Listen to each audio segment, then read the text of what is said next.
Hello, everyone, and welcome back to English with Podcasts, the place where we turn your English journey into an adventure. I am Emma. And I am Leo. Hello, Emma. Hi, everyone. It is absolutely fantastic to be here today.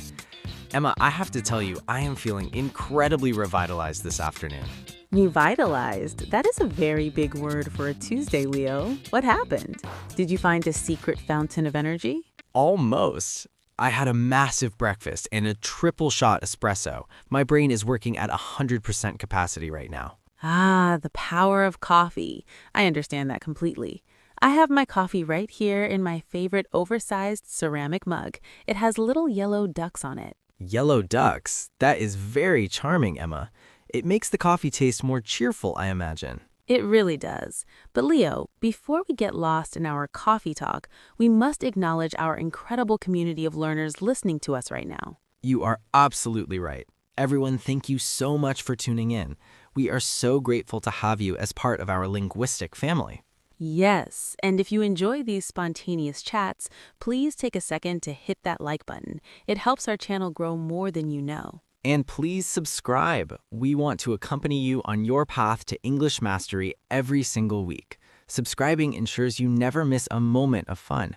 Exactly. And if you have a study partner or a friend who wants to improve their listening skills, share this episode with them. Learning is a social experience. Well said. Okay, Emma, let's get into the heart of today.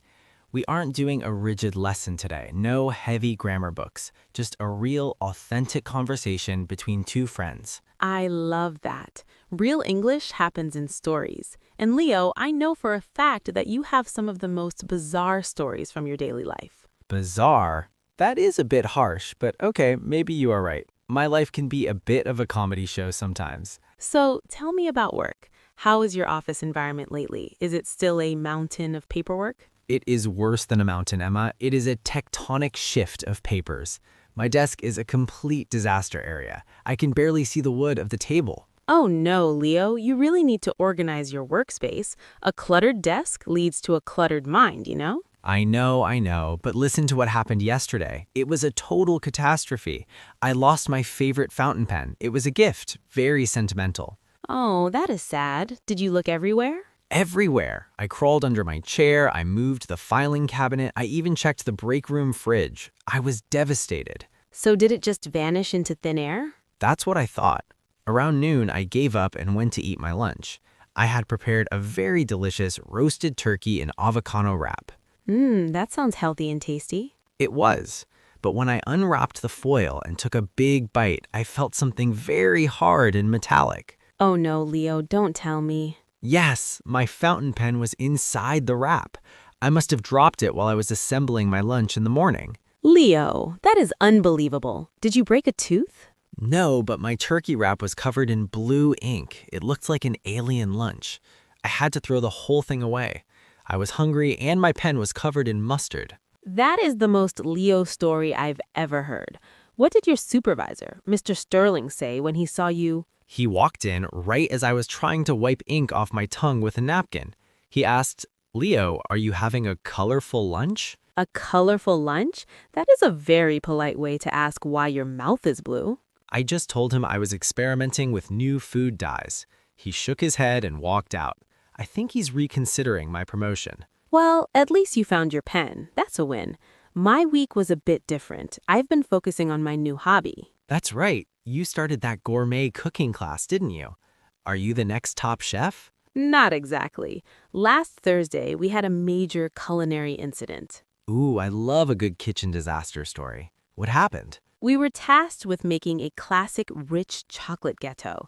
The instructor was very strict. She said the balance of ingredients is vital. Okay. Sugar, flour, cocoa. It seems simple enough. It should be, but there were two identical white canisters on my station, no labels. One was superfine sugar, the other was high-grade sea salt. Oh, Emma, please tell me you did a taste test first. I was in a rush. I wanted to be the first one finished. I dumped 3 whole cups of the white powder into the batter. 3 cups of salt? That isn't a cake, that's a mineral deposit. It looked perfect, Leo. It rose beautifully in the oven. It smelled like a dream. When the instructor came over for the final tasting, I was so proud. Did she survive the tasting? She took a massive spoonful. Her eyes went wide. She stopped breathing for a second. Then she whispered, "Emma, is this a cake or a preservative for fish?" A preservative for fish. That is hilarious. Everyone in the class started laughing. Now, every time I walk into the kitchen, they ask if I brought my secret spice. They call me the salt specialist now. The salt specialist. I love it. Well, you won't make that mistake again, right? Never. I now taste everything, even the flour, before I use it.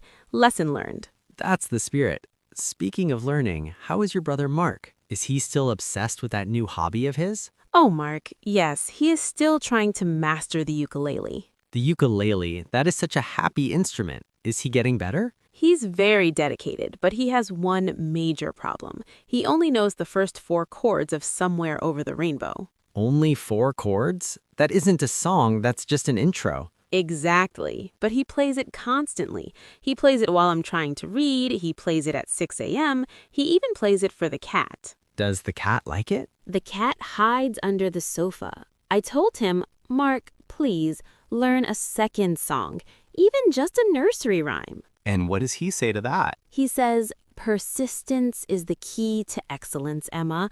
I am perfecting my craft." Well, he has the right attitude, even if the music is a bit repetitive. What about your sister, Sarah? I heard she got a very interesting pet. Oh, you mean the hedgehog? A hedgehog? Those are so cute. Can you pet it? You can try, but Sarah's hedgehog is very antisocial. His name is Spike, and he is a very grumpy little creature. Grumpy? How can a tiny ball of needles be grumpy? Last week, Sarah brought her new boyfriend, David, home to meet us. David is a very tall, athletic guy.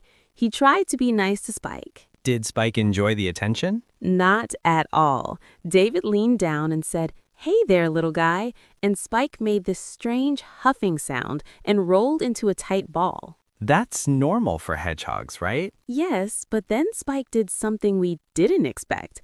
He started vibrating and making a tiny growling noise. David was so scared he jumped back and tripped over the coffee table. A tiny hedgehog defeated a tall athlete. That is incredible. Sarah was so embarrassed. She had to explain that Spike just needs his personal space. Now David won't sit on the floor when he comes over. I don't blame him. I'll stick to parrots. My sister Julia's parrot is still as talkative as ever. Oh, the one that called her boyfriend ugly? Is he still being rude? He is evolving, Emma. Now he is an art critic. An art critic? What do you mean? Julia painted a new landscape for the living room. She was very proud of it. Her friend Monica came over and said, "Oh, Julia, this painting is so interesting." And what did the parrot say? The parrot looked at the painting, flopped its wings, and screamed, "Too much green, hideous, try again." No. Hideous? That bird has a very sharp tongue. Julia was stunned. Monica started laughing so hard she spilled her tea. Now Julia has to cover the parrot's cage whenever she's working on her art. That parrot needs a lesson in manners. I think he spends too much time listening to reality TV. I think you are right. But speaking of friends, have you seen Victor lately? Ah, Victor. Yes, we went to a very formal gala last weekend. It was a black tie event. Oh, very fancy. Did Victor behave himself? Victor is Victor. He wore a beautiful tuxedo, but he forgot one very important thing. What did he forget? His shoes? No, he had shoes, but he was wearing neon orange socks with "I love pizza" written on them in bright purple. Neon orange socks at a black tie gala? That is a bold fashion choice. It was fine until we sat down. When he crossed his legs, the socks were glowing under the chandelier lights. The woman sitting next to us was a very famous artist. She stared at his ankles for 10 minutes. Did she say anything? She eventually leaned over and asked, "Is that a political statement or a food preference?" And what did Victor say? He just smiled and said, "It's a lifestyle, madam. Would you like a slice?" Victor is a legend. He never lets the rules of society stop him from being himself. He really doesn't. He makes every event more interesting. That is why we love our friends, right? They provide the best stories. Absolutely. Even when things go wrong, like ink-flavored drops or salty cakes, these are the moments that make life rich. I agree, Leo. Talking to you always reminds me that we shouldn't take life too seriously. We need to laugh at our mistakes. Exactly. It makes the day go by so much faster. And it's the best way to practice English. Using these real-life scenarios helps our listeners understand the flow of natural conversation. It really does. Look at the time. We've been chatting for quite a while. Time flies when you're having fun.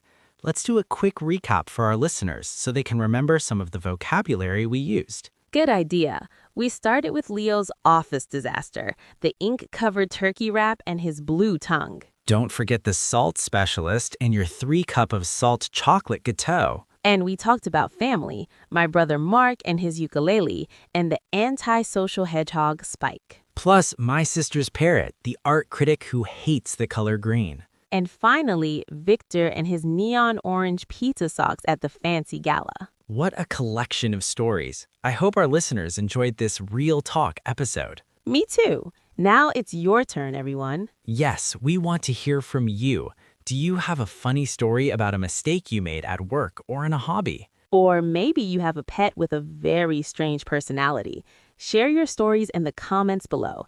It's a wonderful way to practice your English writing and connect with other learners. We read every single comment and they always make us smile. And if you haven't already, please subscribe to the channel and give this video a thumbs up.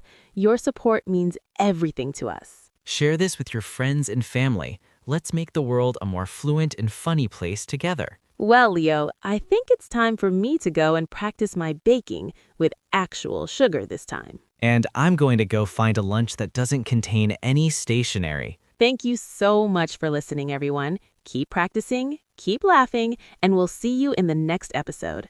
Goodbye. Goodbye, everyone.